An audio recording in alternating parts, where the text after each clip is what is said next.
9/11/2001. 4 planes change America and the world forever. 19 men, armed with box cutter knives, strike a stunning blow against the mightiest superpower on the planet. Now investigators must discover how the multi-billion-dollar security apparatus of the US military, intelligence and aviation authorities could be totally blindsided by a simple plot that exploits fatal gaps in their defenses.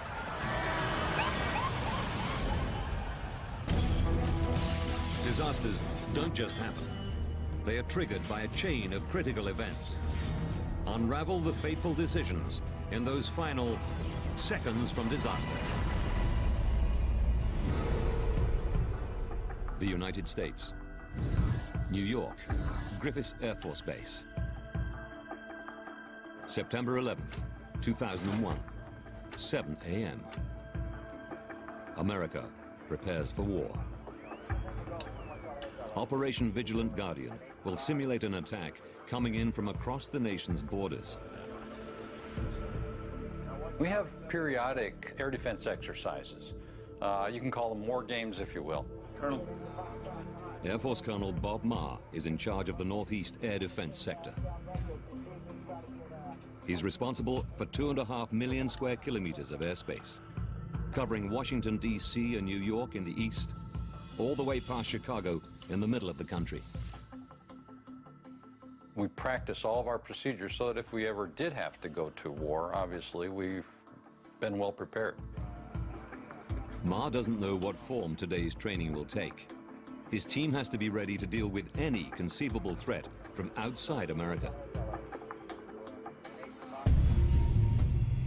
400 kilometers away, 5 passengers are already checking in at Boston Logan Airport. Can I ask you a few questions? They're booked on American Airlines Flight 11 to Los Angeles. Automated screening selects 3 of the men for additional scrutiny, but all 5 pass through checks without incident.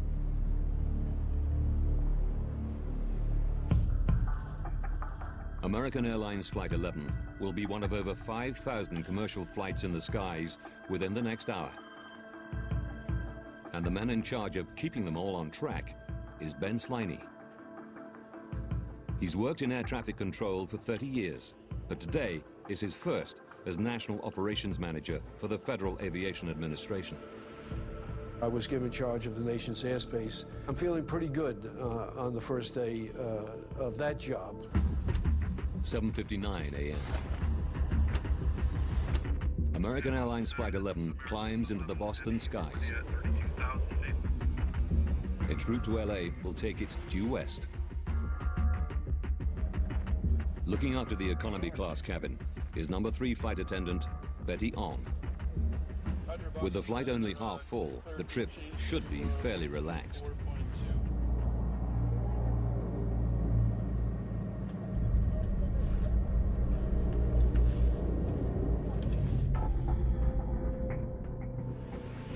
(8:02). Colonel Bob Marr and his team are on standby for their air defense exercise. They're totally unaware of the events beginning on American Flight 11.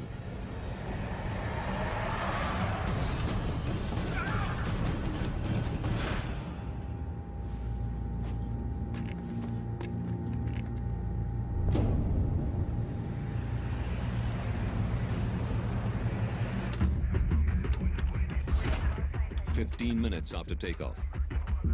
American 11 Boston, this is Boston, do you hear me? Boston Air Traffic Control loses radio contact with the flight. American 11 Boston, this is Boston, can you hear me? Despite multiple attempts to contact the crew for 10 minutes, there's no response. With thousands of flights in the sky every day, this is not an unusual occurrence. But at 8:24, Air Traffic Control overhear an in-flight announcement from the pilot's cabin. We have some planes that stay quiet and we will be right ready to the airport. The message is clearly intended for passengers only. and it's immediately interpreted as suspicious by an air traffic controller in Boston. American 11. 8:28. The report comes to Ben Sliney. Our experience with a hijack is they usually ended benignly, and I wasn't overly concerned about the fact that a hijack had occurred. 8:34 a.m. On board, Betty Ong, in desperation, has managed to contact her airline, calling the reservation center in Raleigh, North Carolina. My name is Betty Ong. I'm number 3 on flight 11. I think we're getting hijacked. Can anybody get up to the cockpit? No, the cockpit is not answering their phones, and the door won't open. We don't know who's up there. And our number 1 has been staffed, and our 5 has been staffed. 8:35. The plane is not responding to air traffic controllers. And for the last few minutes, it's been deviating from its route towards New York.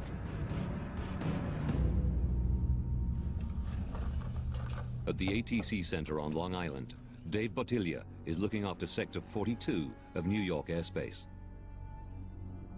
I said, oh, this is going to be a great day. Sector 42 is not busy on nice days. As soon as I sat down, Boston Center calls up and he says, this is American 11. He goes, watch him, they think he's hijacked. But the hijackers have switched off the plane's transponder, meaning Bottiglia doesn't know its speed and altitude. He only has the primary radar blip. We're just tracking him. He's heading down towards Kennedy. We know that he's off course. And that was the only thing that we really knew. 8:38 a.m. Unnerved by the radio silence, another controller calls the military's northeast air defense sector. Is there any military assistance requested? Yes, we're trying to get the F-15s to... Yes, did you want F-15s out? Yeah, F-15s out of Otis. The request is so unusual, it reaches Colonel Ma. The military think it could be part of the training scenario that they're expecting. It's unique for the line controller to request military assistance. They would normally have to pass through the FAA command lines. The request for help from an air traffic controller might be irregular, but Ma takes it deadly seriously. We took immediate action by putting the fighters at Otis Air National Guard Base on alert.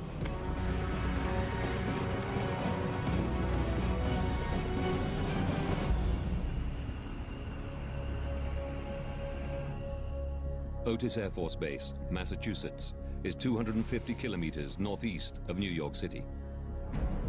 Where, in a bid to trace the missing flight over New York State, Dave Bottiglia contacts another flight in the area. Please change transponder. I said, do you see an American flight off your left? And he says, we saw him before, and we got him in sight. We no longer see him. The last reported sighting of American Airlines Flight 11 is just north of Manhattan, New York City. 8:43 a.m. On board American 11, flight attendant Betty Ong has been doing her best to let people on the ground know what's happening on the plane. I can't get into the cockpit. Is anybody still there? We are, absolutely. You're doing a great job. Just stay calm. Okay, buddy? What's going on, honey? Okay. Aircraft is erratic again. Starting erratically.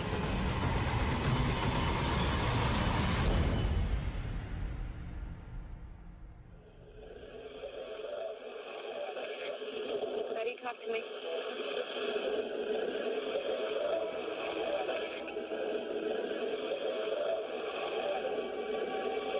Betty, are you there?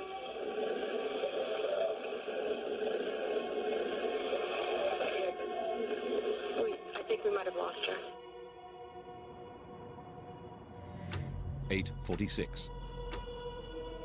American Airlines Flight 11 crashes into the North Tower of the World Trade Center, hitting the building between the 93rd and 99th floors. 8:50. 4 minutes after impact. At the FAA Command Center, Ben Sliney is still unaware of what's happened in New York. One of the military liaisons indicated to me that CNN was reporting that a small aircraft had struck the World Trade Center. Frank? Yes, sir? Can you get me that up on the screen right now? I need to see that TV. This just in, you were looking at obviously a very disturbing live shot there. That is the World Trade Center. We have unconfirmed reports this morning. The first thing that I saw was a huge conflagration, and in my mind, of course, I knew that could not be a small aircraft. I have in my gut a bad feeling about what I'm looking at. 8:51 a.m. With no official word that the plane involved is the passenger airliner American 11, the military send the two F-15 fighter jets to look around for the missing flight. At Air Traffic Control on Long Island, Dave Bottiglia is concerned about another flight, United Airlines Flight 175.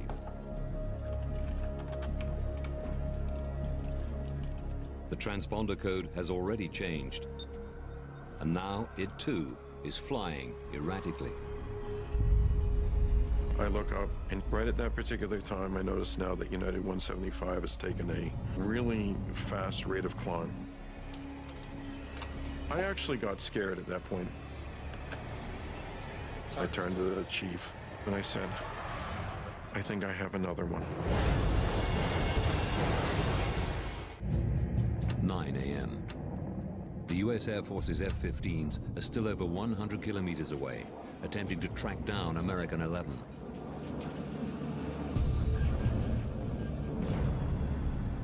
Now, United 175 begins a terrifying descent. We saw it, and somebody in the area was actually counting it out now.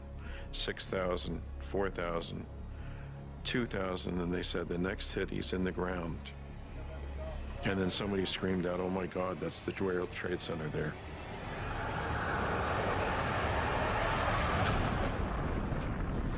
Oh, there's another one. Another plane just hit. Right, oh my God, it hit another building. Flew right into the middle of it. Explosion. Right, God, it's right in the middle of the building. At 9:03, Flight 175 hits the South Tower.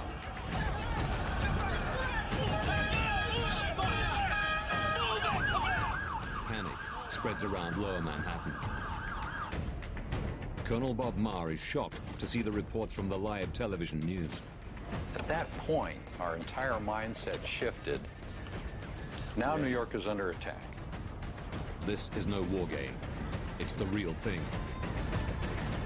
He sends the F-15s direct to Manhattan. Whatever altitude they need to go for center to make that work is fine with me. But yeah, that's the area I want them to go and hold. 9:04. At the FAA Command Center, Ben Sliney, on his first day as National Operations Manager, faces an unimaginable challenge. Now all aircraft in the sky were becoming suspicious to me. Immediately, I ordered a national ground stop order, meaning that no aircraft in the nation could now take off and join our airspace. 9:05 a.m. Primary radar picks up American Airline Flight 77 en route from Washington to LA, and it's miles off course. 11 minutes earlier, the flight had begun to turn away from its planned route when it switched off its transponder and radio contact was lost. Now, just a blip on radar screens. The flight is turned back east, heading towards the nation's capital. The F-15 fighter jets reach Manhattan. It's now a scene of devastation.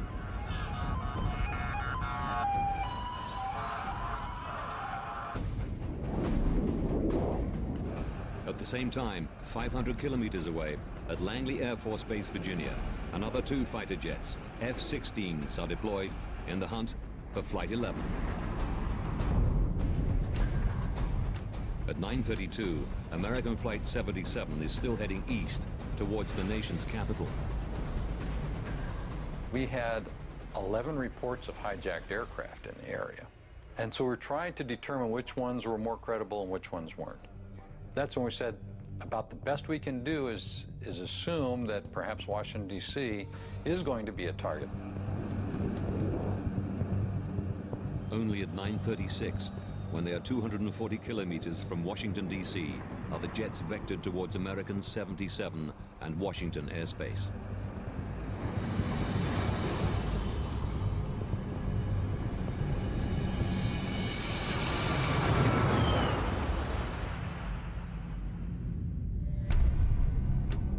.37 a.m. Oh my goodness. Oh my goodness. We're looking at a live picture from Washington, and there is smoke pouring out of the Pentagon.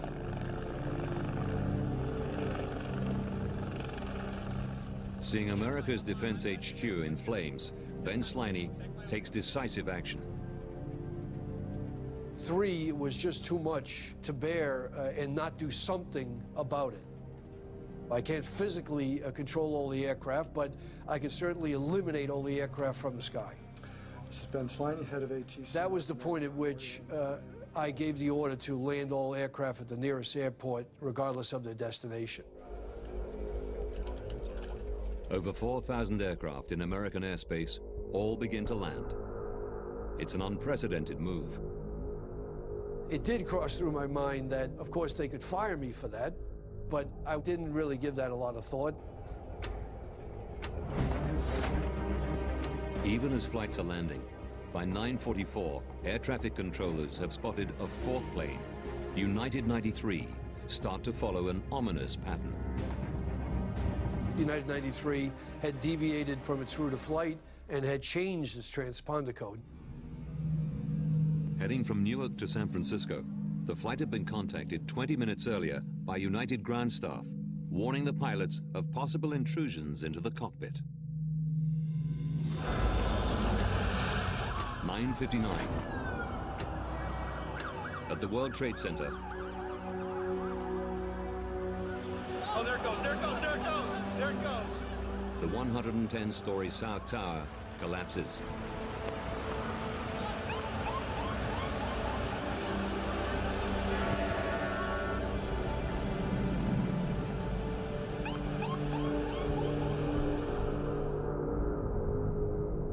And air traffic controllers are now trying to work out if United 93 has been hijacked. Even at that late juncture, there was a possibility that it was an electrical failure on United 93, and the aircraft was trying to get to an airport to land, and yet had no communication whatsoever. Sliney can only track the plane as it appears to head for the Washington, D.C. area.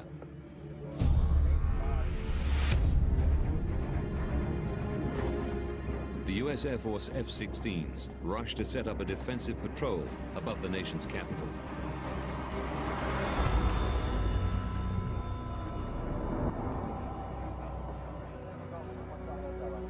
As we were watching United 93, we received a report from an aircraft in the area of a large smoke plume emanating from the ground.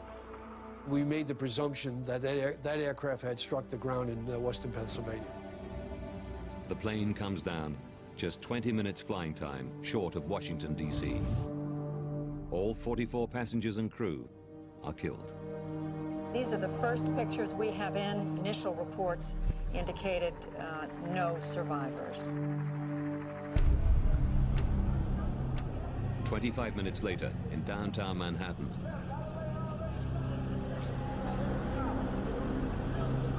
the North Tower of the World Trade Center collapses.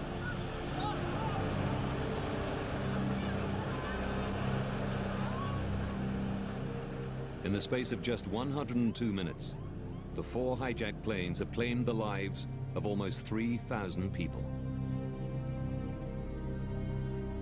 And before the dust settles, the largest criminal investigation in American history begins.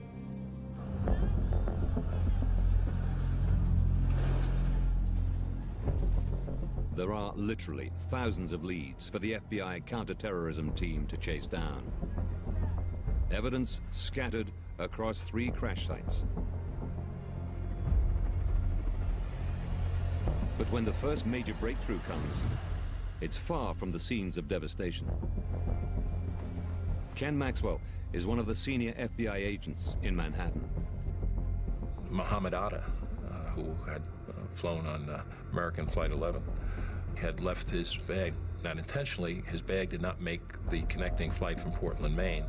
That bag was a treasure trove of information and evidence that directly identified him as a main player. Using this information, it takes a network of thousands of FBI special agents only 72 hours to piece together a web of 19 suspected hijackers. All are linked to a sworn enemy of the United States, Al-Qaeda, and the group's leader, Osama bin Laden. But how did the most sophisticated security network in the world fail to confront this well-known threat and prevent the hijackings and their tragic consequences?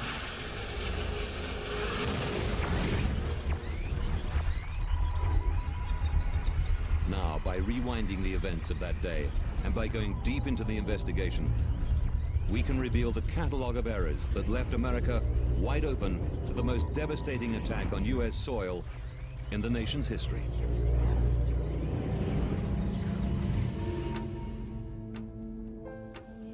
Just over a year after the attacks, thank you all for coming. Please be seated. President George W. Bush sets up the 9/11 Commission.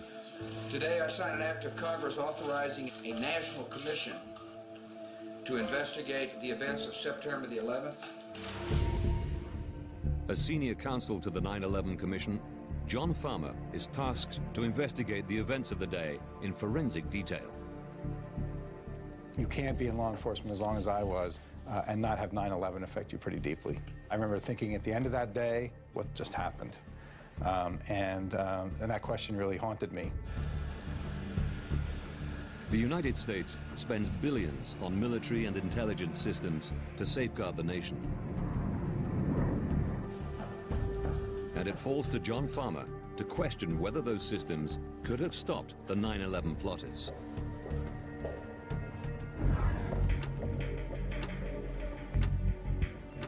Almost 2 years before the attack, a CIA surveillance operation in the Yemen establishes that two of the hijackers, Al-Midhar and Al-Hazmi, have strong terrorist connections.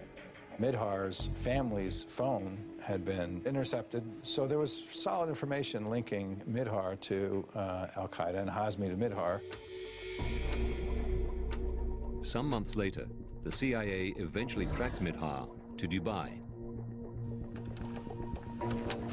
Agents break into his hotel room. They discover that Midhar has a visa which enables him to enter and exit the United States at will. Within days, they are tracked to Kuala Lumpur, Malaysia, where one of the pair is photographed at an Al-Qaeda meeting.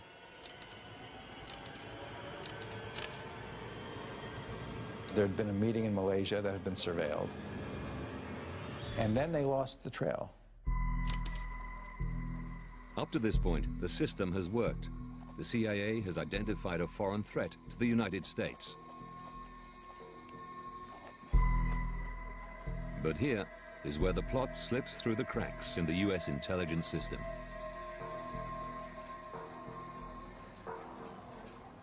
If Al-Midhar uses his visa to operate on U.S. soil, handling him becomes the responsibility of the FBI. But until Midhar's in the USA, the CIA maintain an exclusive interest in him and will not share classified details of his case. This lack of communication between agencies is not an oversight. It's a matter of policy. There was the wall, the so-called wall, where agents who were involved in intelligence gathering were separated from agents involved in law enforcement. Before 9/11, the wall is there because evidence gathered from intelligence surveillance or spying is perceived as inadmissible in a U.S. court of law. But the way that it actually worked was the wall became an excuse not to share information. 19 months before the 9/11 attacks, Al-Midhar and Al-Hazmi move into an apartment in San Diego, California. The CIA are aware that Al-Midhar and Al-Hazmi are in the country, but they're not tracking the men's precise movements. That would be a job for the FBI, but the Bureau doesn't even know the pair are in America.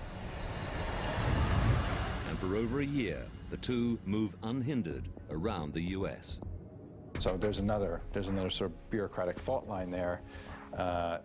Things had been working really smoothly, the FBI would have known to look for them too, but didn't. And so when they come to the United States, they come in unnoticed. It's not the only missed opportunity that the Commission uncovers. 3 months before the 9/11 attacks, a critical point comes at a specially convened intelligence meeting between the CIA and the FBI, analyzing previous terrorist attacks. CIA agents show their FBI counterparts photographs of Al-Qaeda connections that include Al-Midhar. The FBI want to know more. Because of the wall, the FBI is not told certain important things, to the great frustration of the FBI agents. Even though dedicated individuals see a threat, the systems in place make it near impossible for them to combat it effectively. There's a famous email that one of the FBI agents sends saying, at some point there'll be bodies in the streets, and at that point nobody's going to care that there was this wall. They're just going to know that we didn't do anything. 14 days to disaster. The FBI's own sources tell them of the potential threat of an Al-Qaeda attack, and the FBI conducts its own investigation. We knew something was being planned by Al-Qaeda, and they were known Al-Qaeda operatives. 2 men with known links to Al-Qaeda are in the United States, but the CIA still isn't sharing intelligence on them. With nothing to go on, the FBI's manhunt for the pair is just one of hundreds of avenues of investigation, and has just one agent allocated to it. Al-Midhar and Al-Hazmi are not found. Knowing that these people were residing in the United States would have been of tremendous investigative interest to the FBI. September 11th, 2001. 2 hours from disaster. 5 men check into American Airlines Flight 11, bound for Los Angeles. 3 of them are flagged by the Computer-Assisted Passenger Pre-Screening System, or CAPS. The computerized algorithm uses factors such as age, nationality, and travel records to identify potentially high-risk individuals. If a passenger is selected by the CAP system for scrutiny, it involved, on that day, a more deeply searching questioning of his itinerary and where he's going, potentially what his bags are containing. None of the hijackers are on the FAA's no-fly list, which would bar them from getting on the plane. And several of the hijackers board the plane carrying box-cutter knives on their person or in their hand luggage. There were regulations about the blade length. If it was less than 4 inches, for example, it was not considered to be necessarily a dangerous weapon. Over the next 45 minutes, 14 more hijackers check into 3 more flights at cities across the northeast U.S. 3 more of them are picked up by CAPS, and several of the hijackers are also carrying knives. And yet, all of them are allowed to board their flights. You have to understand that the procedures that were in place didn't contemplate hijackers who would try to destroy the plane. Previously, hijackers had taken over passenger airliners to win a bargaining position, not for suicide missions. Nobody is prepared for a deadly airborne attack. And once on the flights, it was a simple matter for the hijackers to take over the planes.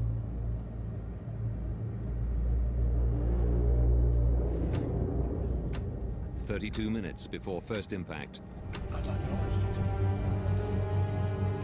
the hijackers make their move.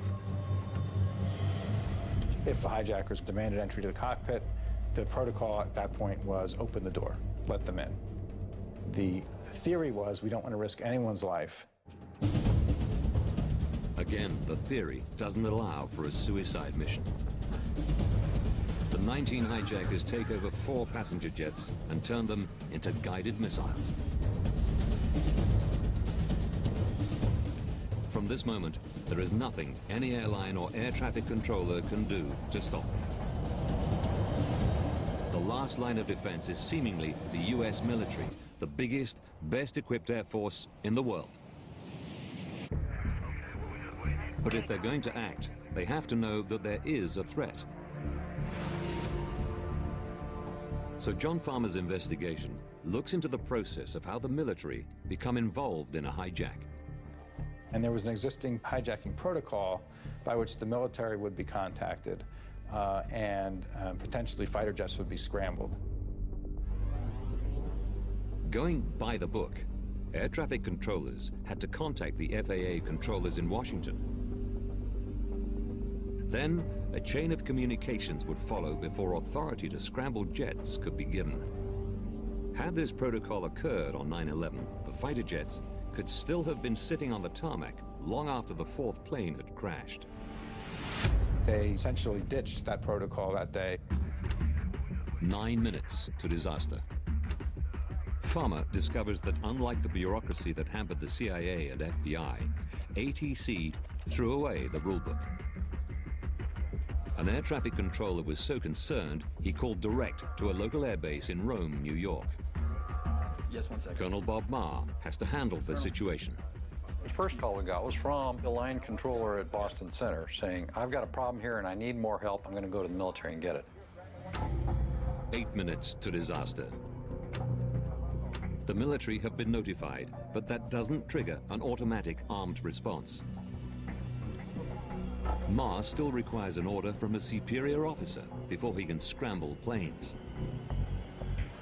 The prompt actions of the quick-thinking air traffic controller hit the brick wall of military bureaucracy. My hat's off to him because he was taking an initiative that really wasn't reflected a lot of the way up the chain later on. Marr waits for authorization. Minutes later, he consults with his immediate superior, and they agree they can't wait any longer. The order to scramble planes came from Rome, New York, and the commander in Rome said, I'll get the authorization from above later. We have to do this now. Seconds to disaster. Marr orders 2 jets to scramble. Since the end of the Cold War, America's Rapid Response Force has been reduced. Just 4 jets are on standby to defend half of America's East Coast. The nearest are at Otis Air Force Base on Cape Cod in Massachusetts, 250 kilometers from New York City. As the first passenger airliner flies into the World Trade Center,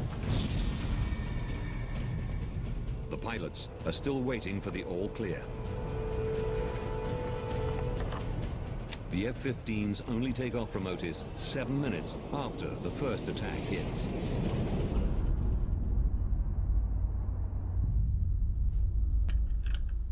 Farmer then examines how the military respond to the unfolding attacks, minute by minute. What he finds is extraordinary. Even after the first impact, nobody in authority yet knew that it was American 11 that had flown into the North Tower. Okay, continue taking the fighters down to the New York City area as best as you can. Make sure that the FAA clears your route all the way through. If we can find it, we'll intercept it. Even if it was still in the air, finding American 11 was going to be a problem for the military. Military radar was set up to look far beyond US borders for potential threats, not to track civilian planes. They were never a perceived threat. So any fighter pilot looking for a passenger jet would need to be guided by the civilian air traffic controllers. The procedure demanded close cooperation between two very different organizations. There's a bit of communication issue because the agencies really weren't used to working together. Some of our phones, we couldn't dial long distance. We were used to dialing military numbers. We needed to talk to so many different people now that we had to create new communications lines. 9 a.m.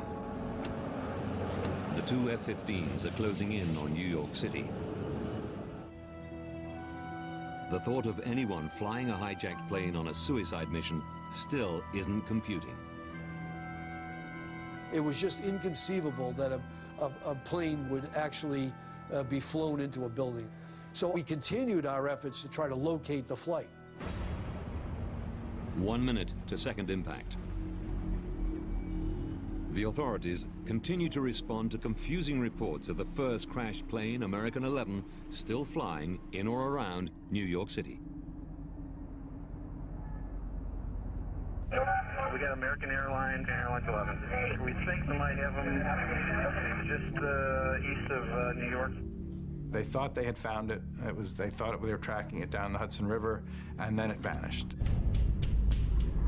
The F-15 fighter jets are still along the coast, looking for a plane that no longer exists. And now the second hijacked passenger jet, United 175, is about to hit the Twin Towers.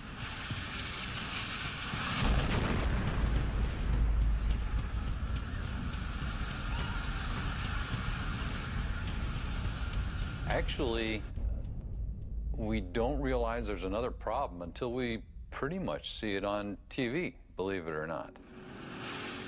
Now, America knows without question it is under direct attack. At this point, the national command structure, senior politicians and the military should spring into action. News reports on the day itself and in the weeks following suggest that a coordinated response is instantly triggered and that it comes close to foiling the next attacks. What had been told to the public was that the first two planes came as a shock, and the planes hit the Trade Center. But by the third flight, the National Command Structure had reasserted itself, had responded to the shock. They had scrambled planes in response to the report that the third plane, American 77, was heading for Washington, and were just too late to intercept that flight. In the months after 9/11, this remains the official line on the third hijacked plane.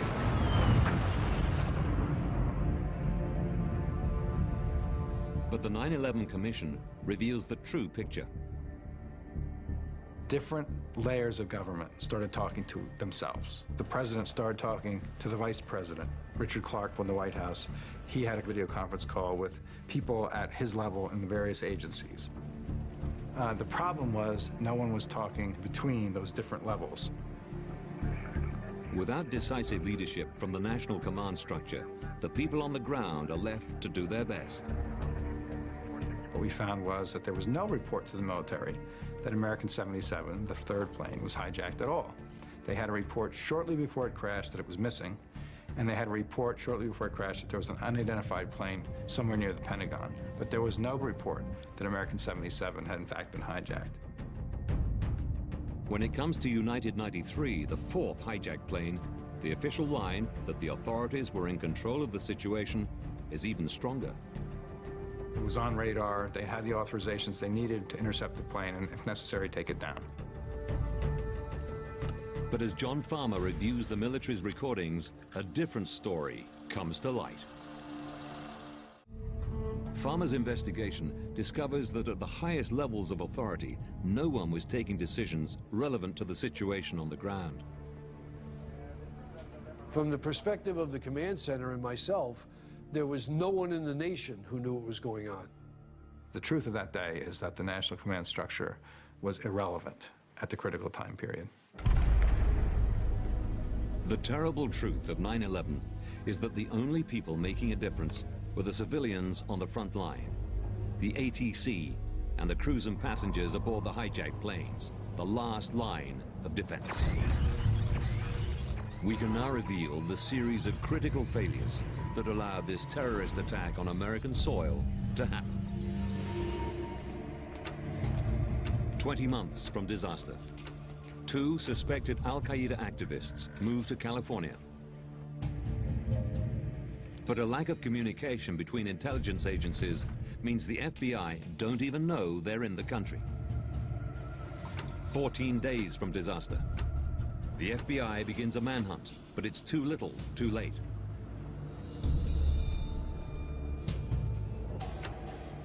Two hours from disaster, at 3 separate airports across the east coast of the US, 19 hijackers check in for flights.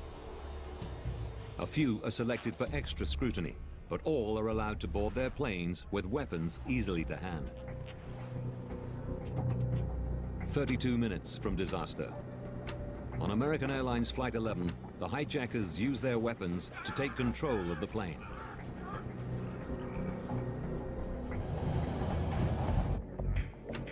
Nine minutes from disaster. The only meaningful response to the hijacking comes from the Boston air traffic controller, who immediately bypasses normal protocols and contacts the military directly. 3 minutes from disaster. As the authorities struggle to find American 11, Betty Ong struggles to pass information to people on the ground, but it goes nowhere. Seconds from disaster. Air Force Colonel Bob Marr takes a gamble and scrambles 2 F-15 fighter jets from Otis Air Base. But it's too late. At 8:46, American Airlines Flight 11 plows into the North Tower of the World Trade Center. 17 minutes later, at 9:03 a.m., Flight 175 crashes into the South Tower.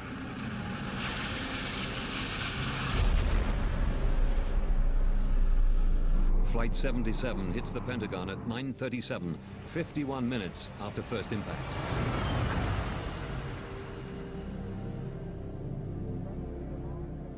The only thing that stops the hijackers on United Airlines Flight 93 is the heroic effort of the passengers and crew.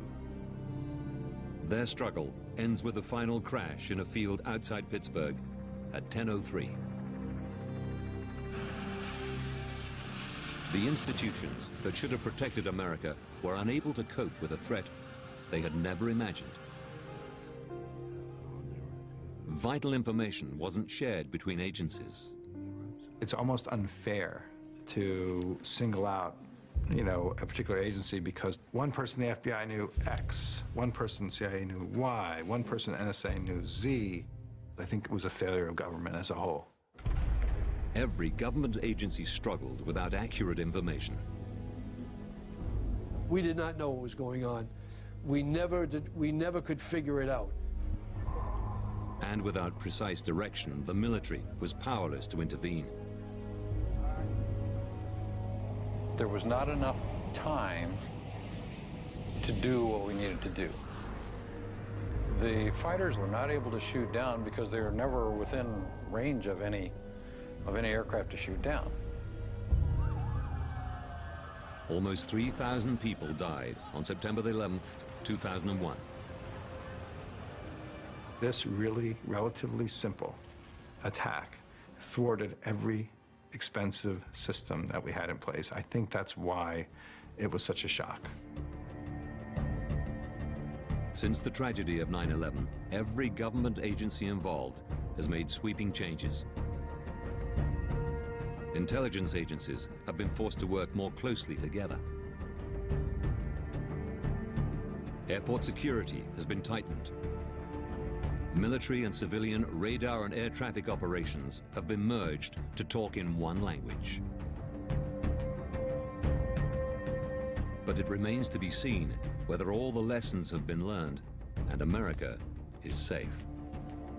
I think we have better intelligence than we did.